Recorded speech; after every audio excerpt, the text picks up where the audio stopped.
Hey there, welcome back to True North Reviews. My name is Ryan, and today we are discussing the new Korn record, The Nothing. I was introduced to Korn back in 2005 with their 7th studio album, See You on the Other Side. I took a special liking towards the song Coming Undone. From there, I discovered other songs in their back catalog, including the cameo cover of Word Up and their infamous Freak on a Leash. Korn as a band are one of those new metal or alternative metal outfits that could be put under the same category as Limp Bizkit, Slipknot, System of a Down, and Deftones. They have a heavy and deafening style to their choruses, which are usually contrasted to slightly softer and drum-led verses with a bit of a groove. The notable elements to their music include rattling bass tones, which were used prevalently during their Follow the Leader era around 1998. They also have a knack for getting crowds pumped up with head nodding and thick, sludgy choruses and breakdowns, which could point towards some metalcore influence that this band has had in the past. With this new record, The Nothing, Korn maintained their metalcore influence as we had one of the singles, Cold Drop, a song that is very abrasive and aggressive in the verses juxtaposed to the anthemic and soaring qualities of the chorus. We have compelling triplet rhythms, and this track really just had a great first impression on me for this record.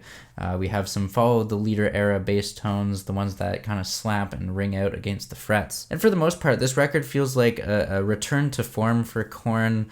We have creepy vocals from Jonathan Davis on a track like You'll Never Find Me. We have lots of stunning breakdown beats on songs like The Darkness is Revealing or The Ringmaster. As much as this record feels like it's back to basics for Korn, I feel like they also bring in some different sounds. They smush together a plethora of musical ideas on the track Idiosyncrasy. They kind of just feel like they want to throw things together and see what will stick, and the song doesn't repeat much, which is something I do appreciate. We also have a bit more of an experimental edge to the band here as they laid down to tape a reverse guitar solo on the song Finally Free. A very different direction for Korn, at least with the verses, before it does revert back to the usual Korn chorus with a huge distorted wall of sound. But yeah, what makes this project worth listening to, I feel like Korn does a pretty good job of balancing their old sounds of their earlier records, but they also want to push the boundaries a bit. Of course, there isn't a perfect string of ideas that run through this album. Some things get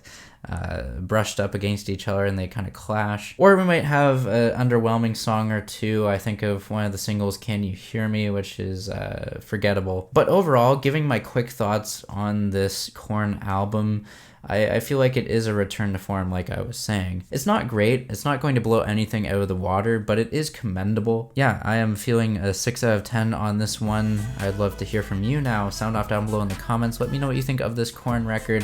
Do you like it? Do you dislike it? Why? Leave a like, subscribe if you're new in town. Thanks for watching, and as always, have a rockin' day.